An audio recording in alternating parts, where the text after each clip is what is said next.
At 17, Vlada Roslyakova arrived in Paris with a new name and a face that immediately fit fashion's most desired look. Within 2 years, she had walked 91 shows in a single season, a record that placed her among the hardest-working models of her generation. Vogue France later named her one of the 30 defining models of the 2000s. Her pale skin, narrow frame, and wide eyes helped shape an era that sold extreme youth as fantasy. The same magazines that celebrated her appearance also used her body in arguments over fashion's shrinking standards. During those years, a young model she knew died at 20, leaving a loss Vlada continued to acknowledge long after the headlines faded. She rarely explained what that period had cost her. This is the life behind the image fashion repeated everywhere. Before fashion knew her as Vlada, she was Elena Roslyakova, born in 1987 in Omsk, a city in southwestern Siberia. Paris was thousands of miles away. Milan, London, and New York seemed even farther from the life around her. Omsk had more than 1 million residents, along with universities, factories, and theaters. Yet it sat well beyond fashion's established path. Few teenagers growing up there could expect that a local photograph might carry them onto the largest runways in the world. By the time Elena reached her teens, international agencies were widening their search across Russia and other former Soviet countries. Young women from cities far outside Paris or Milan were beginning to appear in international campaigns, and Omsk had become part of that expanding network. Her childhood unfolded during Russia's difficult transition after the Soviet Union collapsed. The 1990s brought unstable work, rising poverty, and uncertainty for families across the country. Elena has shared only small pieces of her early life. Her family lived in a dormitory when she was young. She spent years asking for a kitten, and her mother finally gave her one when she turned 10. It is a simple memory, though it offers a clearer picture of her childhood than any dramatic origin story could. Before the airports, fittings, and magazine shoots, she was a girl waiting for the pet she had wanted for years. A set of test photographs taken in Omsk brought Elena into that system. The pictures attracted agency interest without offering any clear promise of what would follow. The opportunity was real, but the path ahead remained uncertain and depended on decisions made far from home.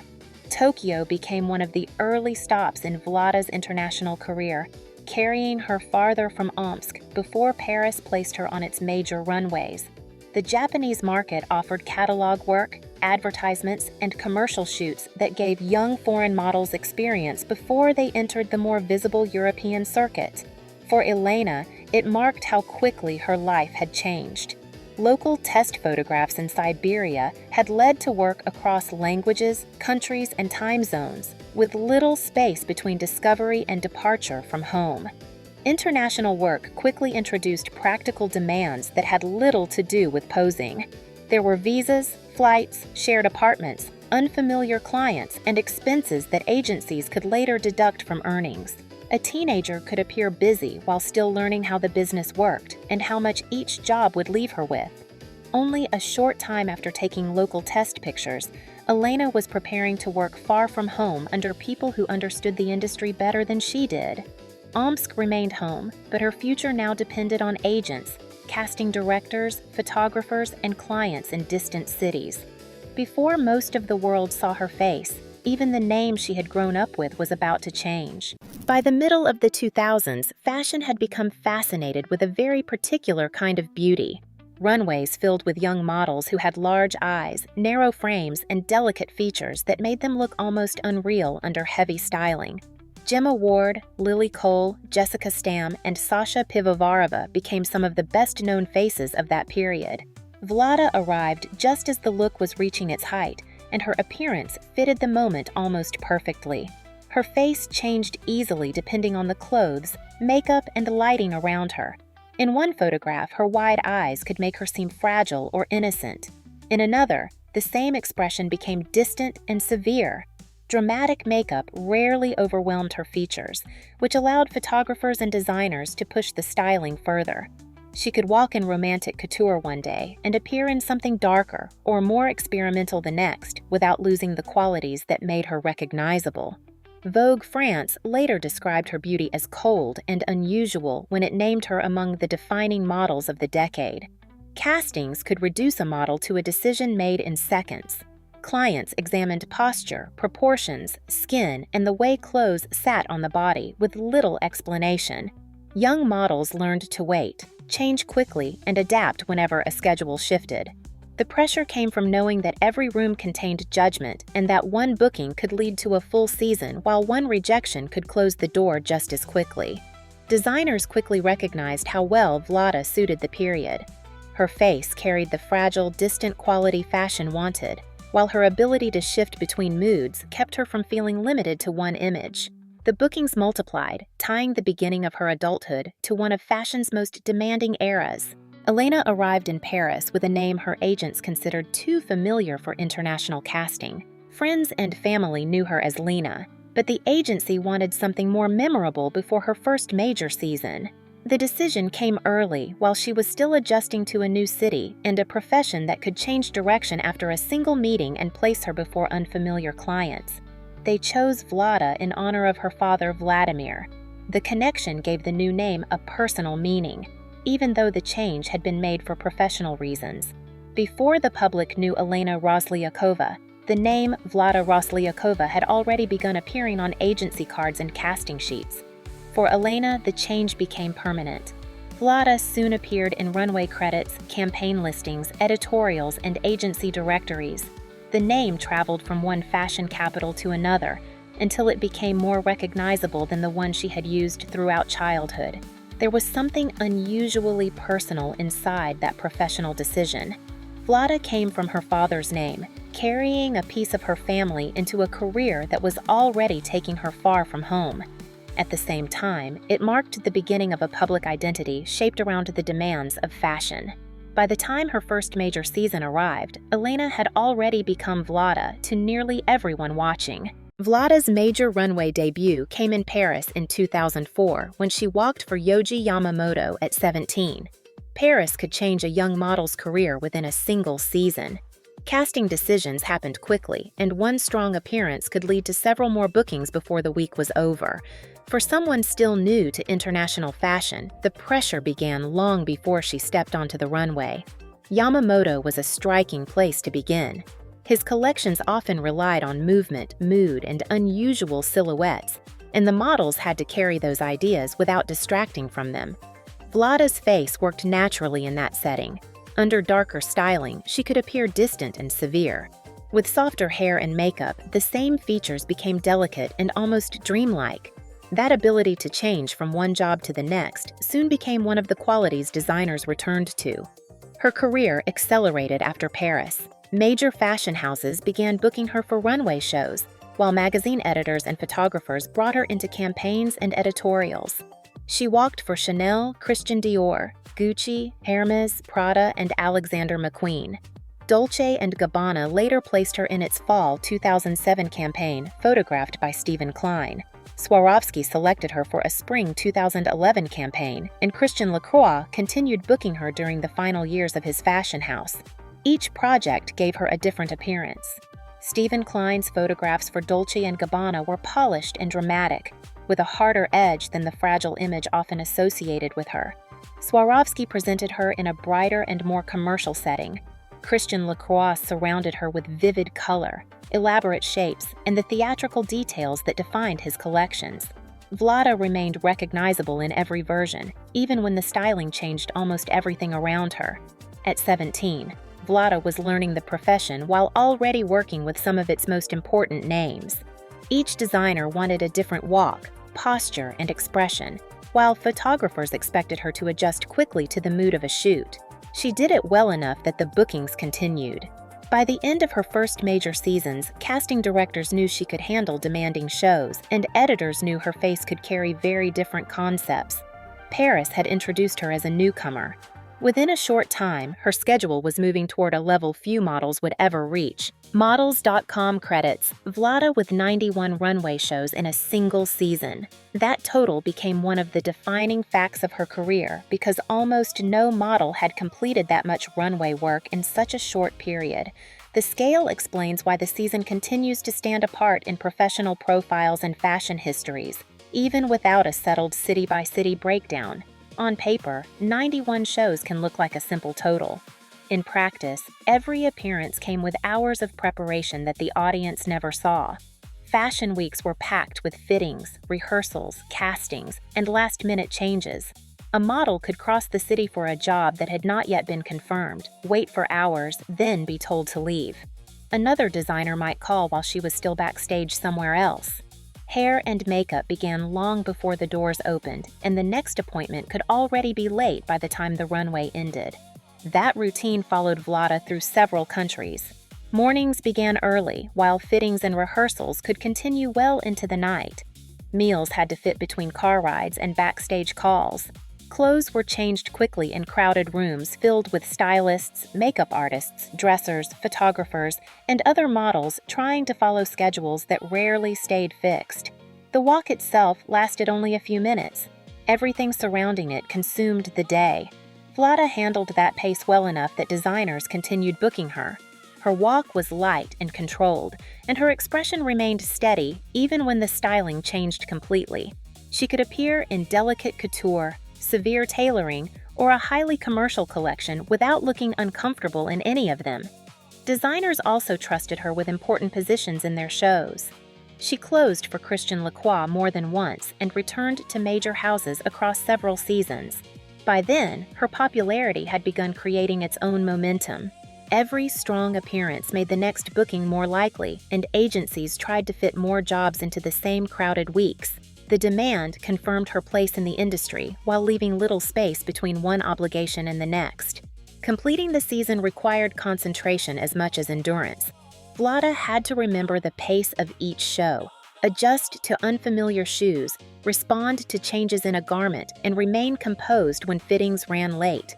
Once the final runway ended, the work continued through editorials, campaigns, and preparations for the next season before the record entered fashion history. 91 shows became the clearest symbol of that period because the number captured both her success and the scale of the work behind it. Designers across several countries trusted her during the most competitive weeks of the year. From the outside, the season looked unstoppable. Inside it, her days had been divided among fittings, runways, car rides, and waiting rooms until almost no empty time remained. The appearance that made Vlada one of fashion's most requested models also placed her at the center of an increasingly uncomfortable debate.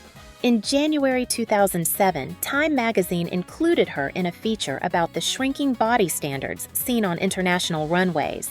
The article grouped her with a new wave of extremely thin Eastern European models and described her silhouette as skeletal. Her photograph became part of a larger discussion about weight, health, and the restrictions beginning to appear across European fashion weeks.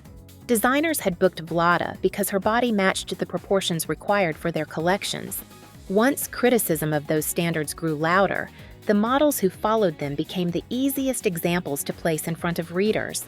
Her measurements and shape were discussed openly, while the agencies, designers, casting directors, and sample sizes behind those decisions remained less visible. Concern about model health had already reached several European countries. Spain introduced weight requirements after banning very thin models from Madrid Fashion Week in 2006.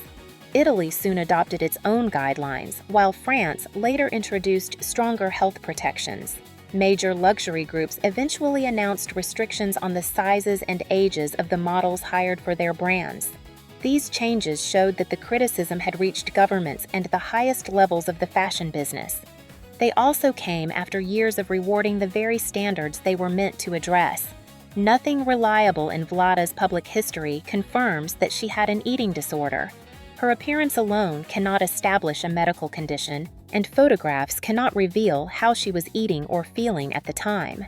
The distinction matters because the coverage often moved from criticizing fashion's standards to making assumptions about the models themselves. Vlada's documented experience is public scrutiny. A private diagnosis cannot be supplied by an image or public measurements. Styling often made the tension stronger.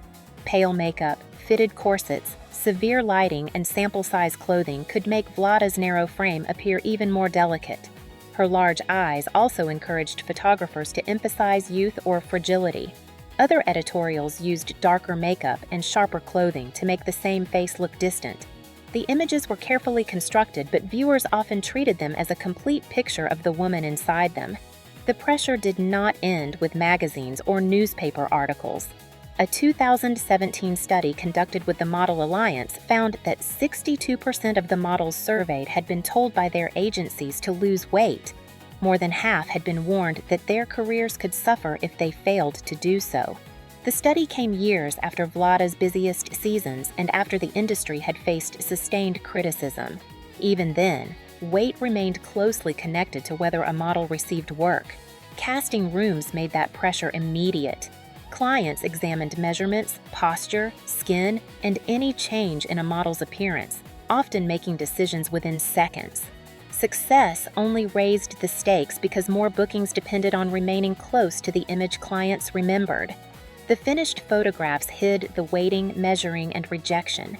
Viewers saw a calm face and perfectly arranged clothing, while the uncertainty surrounding the next job stayed outside the frame.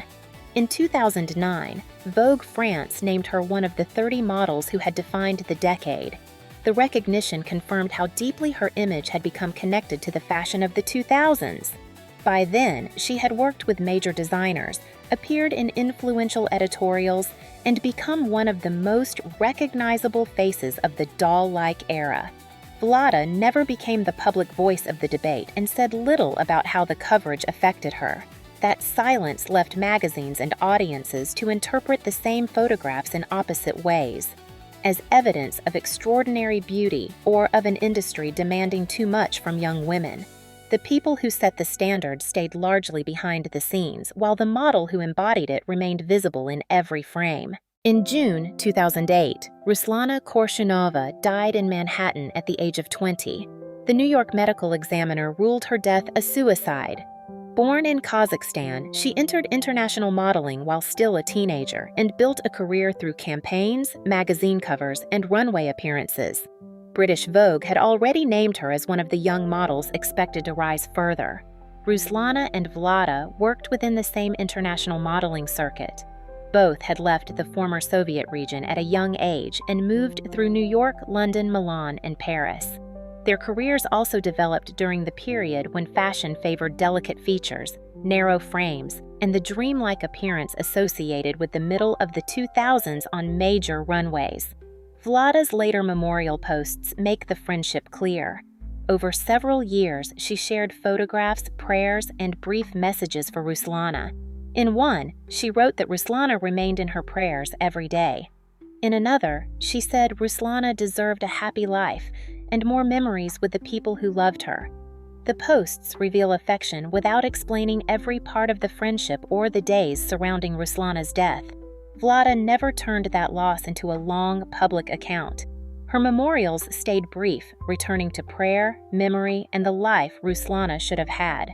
The restraint left much of their friendship outside public view, but it also kept the focus on Ruslana herself. Nothing in Vlada's words supports the dramatic final message story that later circulated widely online afterward. Later investigations examined a Moscow self-development organization Ruslana had attended. Peter Pomerantsev wrote about the group and the emotional distress described by people who knew her during that period, while resisting the idea that one experience could fully explain her death. Her final months included pressures and private circumstances that outsiders could understand only in fragments. Ruslana's name continued to appear in Vlada's posts long after the first tributes disappeared. Whatever remained private between them stayed private. The friendship is visible in the simple fact that Vlada kept remembering her. After Ruslana died, IMG expressed shock and sympathy, while British Vogue and Allure remembered her work and promise. The tributes were respectful, but the industry soon returned to its usual rhythm. Castings continued, schedules filled, and another season began. Young models still traveled under agency supervision, lived in arranged housing, and depended on representatives for access to bookings. No major reform followed directly from Ruslana's death. Her loss remained personal to those who knew her, while the structure around the work changed very little. The gap between mourning and protection would remain for years, leaving another generation to navigate the same contracts, expenses, and power imbalances that had shaped the careers of models in Vlada and Ruslana's circle. Models were commonly classified as independent contractors, leaving many without the protections expected in more traditional workplaces. Payments could arrive late. Housing and travel expenses could be deducted from earnings. Young workers often signed complicated agreements while living far from their families and operating in languages they were still learning. Organizing around those problems grew in later years. The Model Alliance brought greater public attention to harassment, financial abuse, health concerns, and the limited rights available to models. Former and working models began describing the difference between the glamorous public image of the profession and the conditions surrounding the work. New York's Fashion Workers Act eventually created clearer responsibilities for management companies. It introduced protections involving contracts, payment schedules, deductions, workplace conduct, and the use of digital replicas. The law took effect in June 2025, 17 years after Ruslana's death, and more than 2 decades after many models of Vlada's generation had entered the industry. The first tributes appeared within days. Formal protections arrived much later, after years of organizing, testimony, and pressure from models who understood the system firsthand. By then, the problems had outlasted fashion generations in New York. The Fashion Workers Act grew from years of organizing by models and advocates rather than one death. Ruslana's story belongs to the earlier period that made those protections necessary. Young workers traveling far from home, relying on agencies for jobs and housing, and carrying risks that the public rarely saw. Her death did not create the reform movement, but the long distance between 2008 and 2025 shows how slowly the industry accepted responsibilities that other workers already expected. Vlada's career gradually became less consuming, though she never disappeared from fashion. In January 2009, after years of constant travel, she bought an apartment in New York. The space began as little more than a place to sleep between jobs. She once described living there with a cardboard box serving as a table, a small detail that captured how temporary life still felt even after she had bought a home. New York became her permanent base in 2015. By then, she had decided to pursue acting and learned that her visa would limit the work she could accept. She applied for a green card, received it, and began calling New York home. A place visited between jobs now became the center of a life beyond runway seasons. She studied acting, attended auditions, appeared in short films, and performed in sketch comedy. The work demanded something different from the controlled expression she had learned in modeling. She had to speak, react to another person, and remain present through an entire scene. Vlada has described how uncomfortable public speaking once felt after years of facing cameras in silence. Acting classes introduced voice work and singing, expanding her performance skills over time and giving her another way to perform in front of an audience. She continued modeling while exploring that work, though the pace became far lighter than it had been during her record-setting years. By 2023, she said she could live comfortably without the constant international campaigns that once controlled her calendar. She spoke openly and with humor about aging, exercise, beauty, and the experience of remaining in a profession so closely tied to appearance. That version of Vlada sounded different from the silent, fragile figure created in many of her early editorials. She appeared relaxed, funny, and fully aware of the strange standards surrounding the business. The photographs from the 2000s had shown how easily she could become a character. Interviews allowed the personality outside those characters to emerge. Fashion still remained part of her life. In September 2023, Vlada appeared in Ralph Lauren's Spring 2024 runway show in New York and returned the following April for the Fall 2024 collection. The appearances carried little resemblance to the season in which she completed 91 shows. She could return for a selected project without moving immediately into another city's fashion week. Sharing the runway with younger models also placed her career in the present rather than leaving it preserved only in old campaigns and archives. A recent change is the way Vlada now speaks about fashion. She became a host of the Fashion Host podcast with Ines Kronokrak and Anna Stojkovic, where designers, photographers, models, agents, stylists, and other industry figures discuss their careers and the business behind fashion images. The role placed Vlada on the other side of the interview. For much of her early career, magazines described her appearance while photographers controlled the final image. On the podcast, she asks questions, responds from experience, and guides conversations that can continue far beyond the length of a runway show or editorial caption. Her humor and understanding of the business become as visible as the face that first made her famous. The podcast remained active into 2026. One episode returned to the beginning of her career through Christoph Atzwanger, founder of Eskimo Models, the agency connected to her early rise. The conversation allowed her to revisit that period without turning it into a formal autobiography. She could respond to another person's memories, add details of her own, and move naturally between the past and present. Hosting keeps her connected to fashion without requiring every appearance to become a modeling job. It gives audiences access to her judgment, curiosity, and experience, while leaving more personal subjects outside the conversation when she chooses. It also lets her discuss change without placing herself at the center. The podcast gives Vlada a form of visibility her early career rarely offered. She can draw on 2 decades in fashion, ask questions shaped by what she learned, and let a conversation develop beyond a caption or runway photograph. The format leaves room for humor, something absent from the characters built around her in the 2000s. Fashion still remains part of her life, but it no longer appears only through clothes placed on her body. She now participates through memory, judgment, and conversation, carrying the record with her without letting it define what follows next. Vlada Roslyakova entered fashion as Elena, a teenager from Omsk, with a few test photographs. Paris gave her a new name, and the runway record followed within 2 years. Photographs fixed her face to an era, while magazines turned her body into part of a public warning about that era's standards. She kept working after the busiest seasons ended. She made New York her home, studied acting, returned to selected runways, and began interviewing people from the industry where she had been known through photographs. Ruslana Korshunova's name continued to appear in her memorial posts, remembered with care and little explanation. Her story ends without a downfall or an explanation of what those years cost. The record remains, along with the photographs and the criticism attached to them. So does the life that continued afterward.